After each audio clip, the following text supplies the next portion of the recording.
day all. Ira Epstein of Linn Associates with your financial market wrap-up.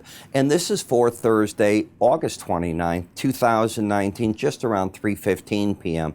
Central Daylight Time, which means we still have another 45 minutes in the trade day, 30 minutes left of trading, which will reopen at 3:30 p.m. Central Daylight Time.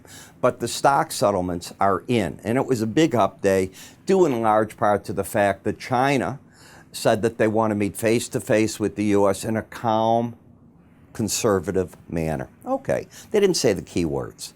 The key words are, we want to make progress and we want to talk to you about your trade issues. They haven't said that. So it's more talks, it's drawn out, and do you honestly think they're going to hand a win? This is up to you, not me, to President Trump in front of the election in November. You might. Maybe they've come around. I have my doubts. But up day. It's also what? We're 2 days away now from our Labor Day holiday. Volume, I'm sure if you watch any financial TV, they'll tell you, as much as you're up, you have very, very thinner volume going on. So trading is more subdued. We saw some corrections in the metal markets off of that, but the dollar's stronger today against a host of currencies which have slipped basically. I want to remind you, got Brexit issues when you come back on September 3rd because there's a movement underfoot to try to derail Boris Johnson and maybe even have a no confidence vote right away. Then we have September 12th coming up for you on the European Central Bank, and already I'm seeing that the hawks, if you will, are coming out with reasons not to do more QE and so on and so forth. I don't know what Mr. Draghi will do, but our Federal Reserve meets on the 17th and 18th of September, and I'm certain they're going to look to see what the European Central Bank does and data. And the data isn't all that bad that's coming in. Admittedly, today we saw that the consumer's out there, but they're at the Dollar General type stores. They're not buying the big durable goods, and that's not the best thing. In the weekly chart of the S&P, we had a correction going.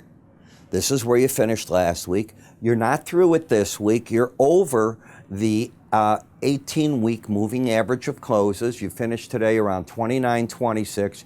You can easily slip back that 10 points and be right at it again tomorrow, or you can move higher. But you haven't closed over a previous bounce, high close.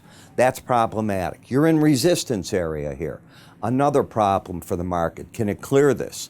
When we came down, we found support in these general areas. When you look at the swing line, it certainly turned up today. The market now has the pattern of higher lows and higher highs, right into this resistance. Where did the market stop yesterday? I think we talked about it, the 18-day average. Today it came through it, got up, and stopped in the neighborhood, as you can see, of just over that 100-day average, which is good. I mean, it's not under it. It's going to settle over it. So support on pullbacks should be somewhere, I think, between the 100-day and the 18-day average. And what would break the pattern is getting back under this low right here. That break low was 28.51.75. That's 75 points ago. That's a long way ago. If you continue from here to the upside, where might you run for resistance? I'm going to say in the 2950s, the upper Bollinger Band. What about momentum? The momentum is overbought. Any reading over 70, by my definition, is overbought. Now, if both numbers are going sideways over 80, that's something different. You're not there. So I have a market that came out of the downtrend into an uptrend. Key number to me, not get under 28.51.75, 2 levels of support, resistance, back at the upper Bollinger Band, getting overbought. In the Nasdaq, you finished at 77.13. You cleared the 100-day average just like you did in the S&P. The difference here is this market is not yet in overbought condition. So because China, tech stocks, chip stocks, little more of a boost on the chart, higher lows, higher highs, where do you think resistance might be if you continue the rally? I'd look for the Bollinger Band. Where's support? Just like the S&P. The 100-day average, then the 18. And the number you don't want to take out is yesterday's low of 75.04 1/4. When we come to the Dow, I'm going to come back to yesterday. Came down, you held the 200-day average, and a bunch of these markets, you fell either the Bollinger Band or 200-day average, cleared it today, got through that 100-day average, which puts you in line if it continues up. It's overbought as can be, so I'm going to use the word if, to the upper Bollinger Band of 26,522 as the resistance. So from here, that next resistance point, it looks close, but it's a lot further than you think. It's 180 points or so. When we come to the Russell, you stopped in the neighborhood of the 18-day average. For whatever reason, this has just been a laggard. You would think that the small caps, because they don't have the international exposure, would have been better, but maybe they buy a lot from China. I don't know. Traders, I read articles on it. People are confused. You finished the day at 1497.70, just over the 18-day average. So the trend is up. The bias is up. The risk associated with the trend is not to get back under 1447.70. That's 50 points away. That's an awful lot of risk. In the VIX, the market peaked out up here. You've got a higher high, lower and low, hanging at this 18-day average, momentum turning down, not a trend. You've got now in the market a higher high and a lower and low. Seems to be fighting at this 18-day average, looking for direction. In the bond market, you're getting sideways action in a market that is, if we take a look, both numbers over 80 today, both over 80 yesterday. That's good, but not the day before. Tomorrow's a very important day in this market. If you're going to get what we call embedded, where you convert from being overbought to locking in a bull trend, you need a day tomorrow that's probably an up day, not a big down day overnight, but an up day, and that might lock in that reading, which puts back into play the upper Bollinger Band. If it loses it and it's just overbought and it starts correcting, maybe the 18-day average is in play. In the 10-year notes, you get a little clearer understanding. Number one, you're overbought. No chance of embedding as I'm seeing it. Number two, you're stopping at the upper Bollinger Band. Number three, you have an outside day down. So today's high is very important to me. If that's taken out, because it's against the upper Bollinger Band, it could just be a head fake. I don't even know, because that is the resistance point, and you'd have to run to the upside to get anything going. Are you going to correct back to the 18-day average is more the question I have. You are out of your uptrend. You're not in a downtrend because you're still over the 18-day average of closes. TLT has never had the strength to get back to this upper Bollinger Band the way we just saw in the 10-year note. You've got a lower and low, higher high, overbought condition, holiday type market probably thinning out. Now we get to the currencies. First thing my eye looks at is the overbought. Second thing, I'm coming right into my next resistance point, the upper Bollinger Band. And as I said, this, for whatever reason, the dollar index and a lot of the currencies really pay attention to Bollinger Bands, especially if they're narrow or thick. The Bollinger Band here is wide apart. That's what we'll call thick. It's not narrow. So I'm looking for resistance in that area. Are we trending? Visually, I can see we're holding over the 18-day average, but we're not trending. You have a higher high, lower and low pattern. In the euro currency, you bust through this low. So now you've got a higher high, lower and low, oversold condition. Mirror event, is this market starting to build in ideas as to what the European Central Bank's going to do on September 12th? It could be. Market's all over the board right now. Again, thin market. British pound. British pound could be on the verge of another sell. How? We have a higher high, lower and low pattern with an inside day. The potential, I'm not telling you to go short, in terms of the sale setup is getting under 121.65, which is also under the 18-day average of closes, staying under that. That could set up where you get lower highs, lower lows, maybe putting into play the lower Bollinger Band. I think tomorrow's going to be an important day in this market. There is no trend in the market right now. You got the higher high and low. You got a potential, but that potential's worth that potential. In the Japanese yen, as you can see, this was a what? This is when it got the risk off. You're buying this market because you're scared. It ran into its resistance at the upper Bollinger Band. It tries, and it's still trying to hold the 18-day average. It's hit it how many days in a row? 1, 2, 3, 4, 5. So it's a battleground area. Could it make it to the lower Bollinger Band? I guess it could. It's oversold though. Is it trending? No.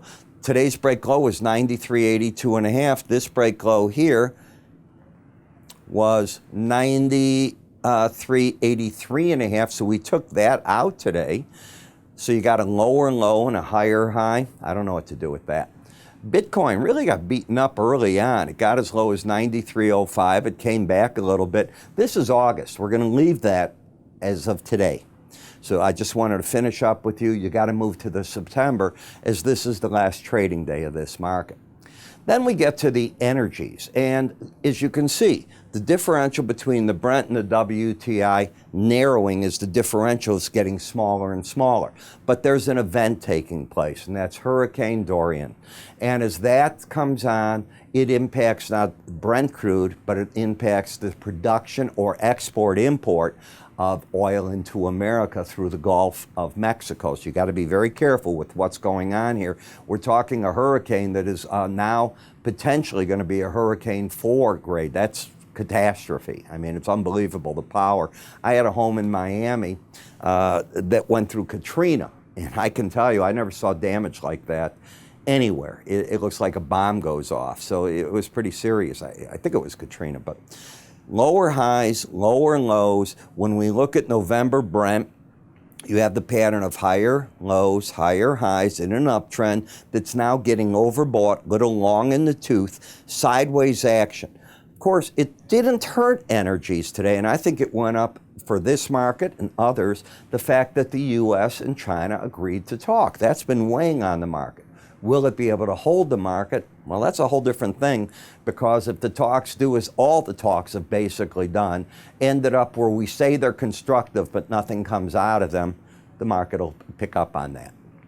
In the October WTI crude, yeah, nice rally, but we didn't get over this past high of 57.13. Now, here's what happens in markets like this.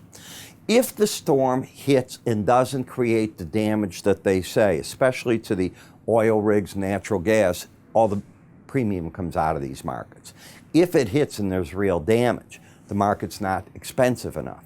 So you're playing weather right here as I see it. Gasoline market, lower low, higher high, caught in sideways action. This is the Labor Day weekend. I wouldn't expect it to drop in front of that, although gasoline prices are a lot cheaper than they were a year ago at this time. And nat gas, well, they're going to shut off the nat gas platform, so you're cutting off some supply right now. Probably, I would expect tomorrow they're going to start clearing all the oil rigs if that track stays the way that it is as I'm recording. So, overbought, trying to break out and push the market back up at this time of the year. You look at it all, and what I try to do each morning is get you going. So I wake up at 5, Chicago time. By 5:30, I've read everything that I need to read. I'm already sitting down having my cup of coffee, and I'm starting to get ready to put together a video for my subscribers. The idea is to tell you what I'm seeing. Maybe it helps you with your own confidence, but have that cup of coffee. This video is not short. It's 20 minutes long. You don't have to watch the whole video. You go to the sections you want, because I'm going to do 40 charts typically on futures, 5 on ETFs. It's going to look the way that that chart did with the black background and what's on there. The difference of that video is, number one, it's not available how you're watching these on YouTube and so on. It's for my subscribers. I'm able to say, buy here, sell there, stop here, do this, do that. I'll live and die by the sword. That's what most traders want. They want you to come out and say what you're thinking on the market. The idea is, this is what I'm seeing. Maybe that's the push you need. As I said, the charts look different. And also, you're going to see a slide bar on them. You know, you've seen recordings, you know you can jump. Well, as you move on our slide bar, it's going to light up and say, for you, stock indices, currencies, the section you're in, plus you have a lexicon on the side right here. You can click what you want. You don't have to watch grains and meats if you're a financial market trader. So these are the categories. I let you go right where you want, and you're spending a short period of time getting my ideas for it, and that's the idea behind it. If you were sitting next to me, I'd be talking to you just the way I do in these videos, and that's what I like. I'm able to talk to you about what I'm seeing in the market. So how do you get access to this? Well, it's simple. It's a subscriber video. The first 30 days of it, 26.5 cents a day, $7.95. If you like it, terrific. If you don't, you stop the service right then and there. So you can buy it, you can stop it, but if you're going to turn it back on, you got to let us know in some manner. After that, the next $15 for the next 30 days. Some people say, you know, I want to take it for a year. Are you going to give me a deal on that? And the answer is yes, $156 paid up front for the year. If you think about it, it's about 3 cents in silver. Not much. It's 3 points in the S&P, not much. So you get an awful lot of data for that. I put this out, ideally, it's going to be published before 7 in the morning, each and every Monday through Friday. I want to get it to you in time so that if there's a jobs data or another report, I'm telling you what to expect and what the market's looking for and discussing with you the what ifs. You can call my staff if you need to get started, but you can do it all on your own. Just simply go to www.iraepstein.com under Education or Research. Click on, go to Morning Subscriber video to explain everything, and there's a sign-up page right there. I'm Ira. You have a good day, and I will see you tomorrow.